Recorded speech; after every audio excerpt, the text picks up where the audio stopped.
여드름의 2차 징후인 홍반과 색소 침착 많이 고민이시죠? 오늘은 실제 홍반과 색소 침착에 시달리시는 분의 사진과 함께 피부 컨설팅을 해보도록 하겠습니다.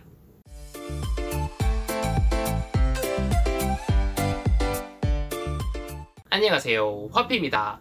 자, 오늘은요 20살 공부하고 계신 남성분의 피부인데요, 이분 같은 경우 이미 제 블로그와 유튜브를 보시면서 자신의 피부 문제를 개선하기 위해서 열심히 노력한 결과 보시다시피 염증성 여드름은 많이 완화가 된 상태이고, 아직 염증성 여드름은 조금 남아있지만 이제는 여드름으로 인해 발생하는 2차 징후인 홍반과 색소 침착을 잡아도 되는 시기라고 보이는데요, 여기서 잠깐, 홍반과 색소 침착은 무엇이 다를까요? 간단하게 설명드리면, 홍반은 여드름이 발생하고 나면 그 주위의 모세혈관이 자극을 받아 빨개지는 현상을 홍반이라고 하고, 색소 침착은 그 빨개진 홍반 부위에 자외선을 받거나 오래 방치하게 될 경우 빨갰던 홍반이 갈색으로 변하면서 바로 색소 침착이라는 것이 형성되게 됩니다. 당연하게도 홍반에 비해 완화시키기 위해서는 시간과 노력이 굉장히 많이 소요가 됩니다. 우리 남성분은 홍반과 색소 침착 두 가지의 피부 타입을 다 가지고 있는 피부인데요, 자, 잘 생각해보세요. 나의 피부는 지금 여드름균이라는 친구들 때문에 내 피부가 자극을 받았다는 거예요. 자극을 받았으면 진정을 시켜줘야만 토마토처럼 붉은색을 띠고 있던 모세혈관들이 다시 원래 내 피부 색깔인 살구색으로 돌아오겠죠. 그래서 홍반과 색소 침착을 완화할 때는 진정과 수분 공급이 정말 중요합니다. 지금부터 홍반과 색소 침착의 관리 방법에 대해서 설명드리도록 하겠습니다. 첫 번째, 세안 자극, 생활 자극의 최소화입니다. 자, 모세혈관이라는 부분이 자극을 받아서 빨개져 있다고 말씀을 드렸습니다.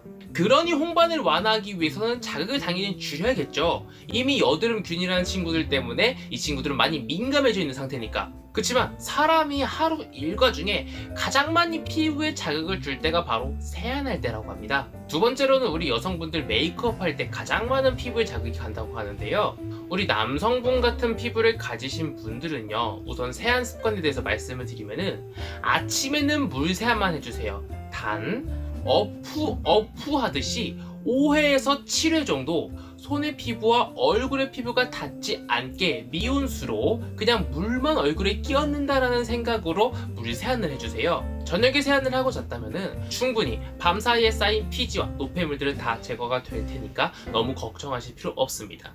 저녁에 세안을 할 때는요, 당연하게도 샤워기로 세안하는 것은 절대 금지고요, 1차 클렌징만 해서 약 알칼리성 폼 클렌징만으로 세안하고 마치는 것도 괜찮아요. 하지만 지금은 아직 염증성 여드름이 계속 생성되고 있는 상황이니까 가지고 계신 효소 세안제를 2차 세안제로 이틀에 한 번꼴로 저녁에만 사용하시는 것도 괜찮다고 생각을 합니다. 그 다음에 기초 화장법을 사용하실 때는 화장솜 사용은 권장드리고 싶지 않아요. 가급적 뿌리는 미스트 타입의 스킨과 에센스를 사용하시는 것이 손으로 바르는 것보다, 화장솜으로 바르는 것보다 훨씬 자극이 덜하기 때문에 뿌리는 형태의 토너나 에센스를 권장을 드리고요, 크림류의 화장품을 바를 때는 왼손 네 번째 약지 손가락에 크림을 떠서 살살 펴 바르시는 것을 권장을 드리고요, 메이크업 할 때 쿠션이나 파데를 사용할 때는 너무 팡팡팡팡 두드리지 마시고 그냥 살포시 톡톡톡톡 두드려준다는 느낌으로 메이크업을 하시는 것을 권장드립니다.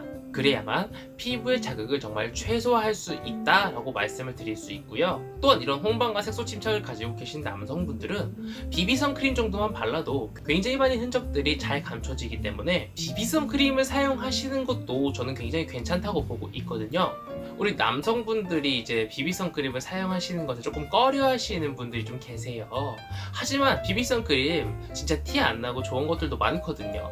이런 트러블의 흔적들 같은 경우에는 비비선 크림으로 정말 많이 가려지니까 비비선 크림 사용을 권장드립니다. 두 번째, 수분 공급을 빵빵하게 해줄 수 있는 수분 공급 제품의 사용입니다. 수분 토너 같은 것보다 수분 크림류의 제품을 사용을 하시는 것을 권장을 드리는 게, 어느 정도 유분기, 즉 오일이 함유가 되어 있어야만 내 피부에 수분이 증발하는 것을 막아줄 수 있거든요. 그래서 수분 제품 같은 경우에는 수분 토너도 좋지만 꼭 마지막에는 수분 크림류의 제품을 사용을 하셔가지고 내 피부에 수분이 증발하는 것을 막아주시는 것을 권장을 드리고요. 화장품 앞쪽에 글리세린, 부틸린 글라이콜 같은 흡습성이라고 하는 공기 중의 수분을 끌어당기는 다가알코올 성분들이 들어가 있는 제품이나 히알루론산이라고 하는 자신의 몸무게의 1000배 이상의 수분을 끌어당길 수 있는 성분이 들어가 있는 제품을 사용을 하시는 것을 권장드립니다.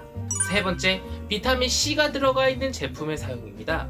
요즘 굉장히 뜨고 있는 성분 중 하나인 비타민 C, 다른 말로 아스코르빅산이라고 불리는 이 비타민 C 성분은 발휘하는 성분의 능력 중 하나가 바로 색소 침착 억제입니다. 비타민 C는 멜라닌 색소라고 하는 기미를 유발하는 친구를 억제해주는 효능이 있으며 홍반이 색소 침착으로 변하는 것을 억제해주는 효능이 있습니다.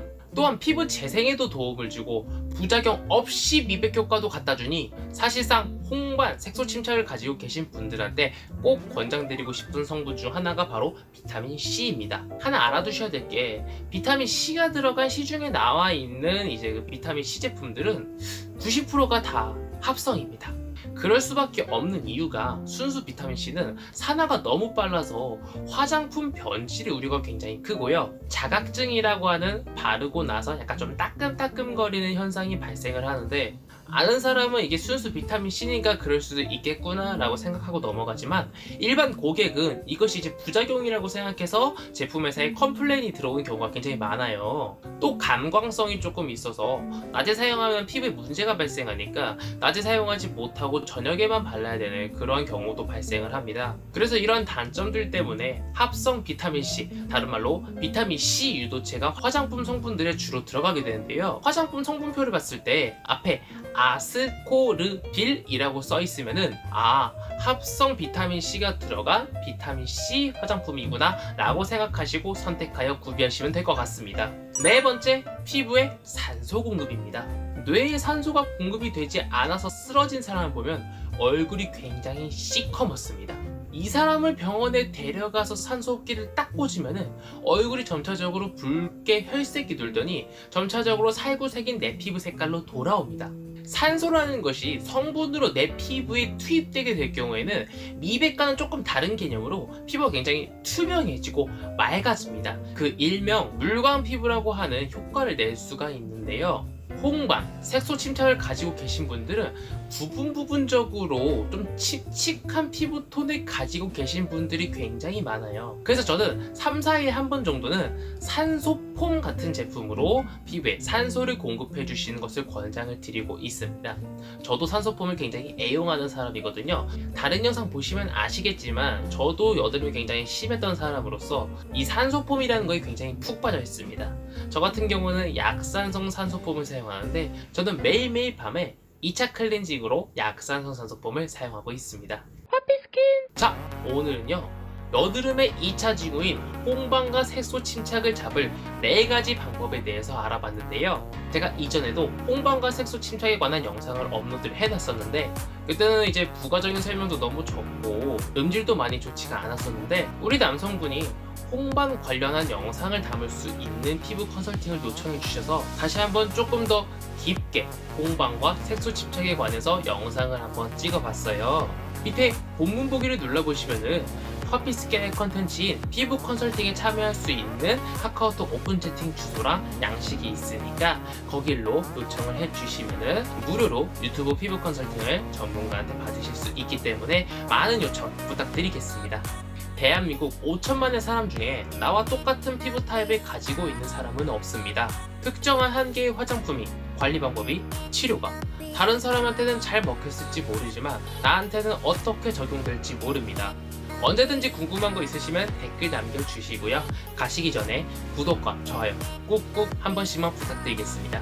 그럼 다음에는 더 재미있고 유익한 정보로 찾아뵙겠습니다. 그럼 이만!